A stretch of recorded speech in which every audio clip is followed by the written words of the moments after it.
Hey there, I'm the main artist, composer, and level designer here to interrupt this devlog to talk a little about the collaborative process and my inspirations for the overall atmosphere of the game, as well as the level design. The main workflow for everything I contributed was that I would confer with my friend whether it was possible to create an asset around a specific concept. For example, I asked if the main character could be a cute anime girl. I could go into an explanation of how a cute anime girl with a big laser is an example of interesting juxtaposition, but in all honesty, I just wanted a cute anime girl because anime girl cute. Then I worked on creating the asset, sent it to confirm, and check if any additional changes needed to be made, change things if needed, and then went back to conceptualizing additional needed assets. Later on, when I had to playtest and actually design levels, we used GitHub so I could download the project and create the levels as needed.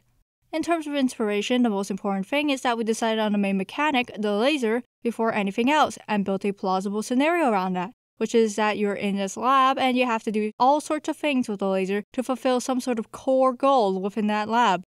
It's important that if you draw inspiration from something, it should be in a way where it complements the other core aspects of the game, rather than sticking out like a sore thumb.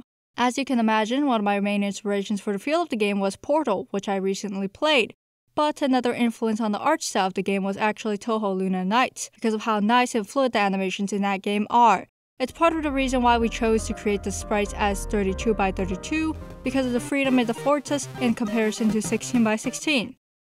The last source of inspiration is Steam's sale pages, mainly the contrast between nature and urban spaces it occupies. The artificial plants serve to break up the monotony of the white lab panels and introduce some interesting contrast for players to be drawn to. What I'm most interested in when it comes to the level design is having nice set pieces to draw in the player and make them want to see more, so I designed additional assets based around that idea.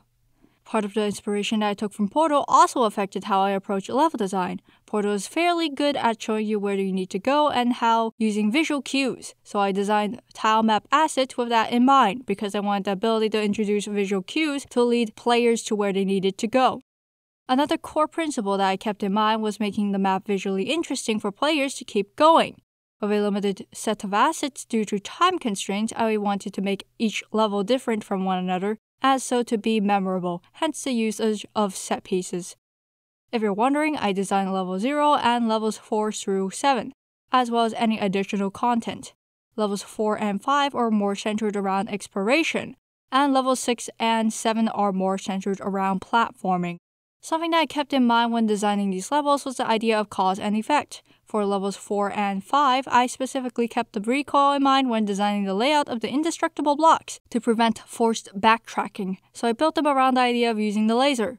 For levels 6 and 7, I designed them based on this awful idea that I had that I like to call the Bridge of Faith, where you have to walk over destructible tiles and choose between sacrificing your health or sacrificing the destructible tiles, and you'll see that there are two different implementations of this idea, both of which can be easily bypassed if you're good enough at taking advantage of the recoil. Go figure. The core of this idea is that it forces the player to be more picky with their laser usage, so I built these two levels around the idea of using the laser against you, especially when it comes to the end of level 7. Personally, I like level 4, 5, and 7 equally, but 6 is a little less interesting than the other levels. The last concept I use in designing levels is the idea of cutting the excess.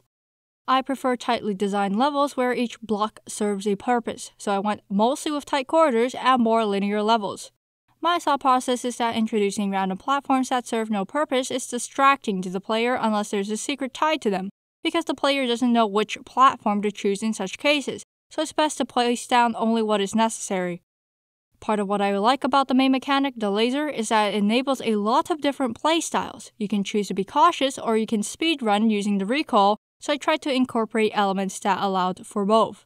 Anyway, back to your regularly scheduled programming.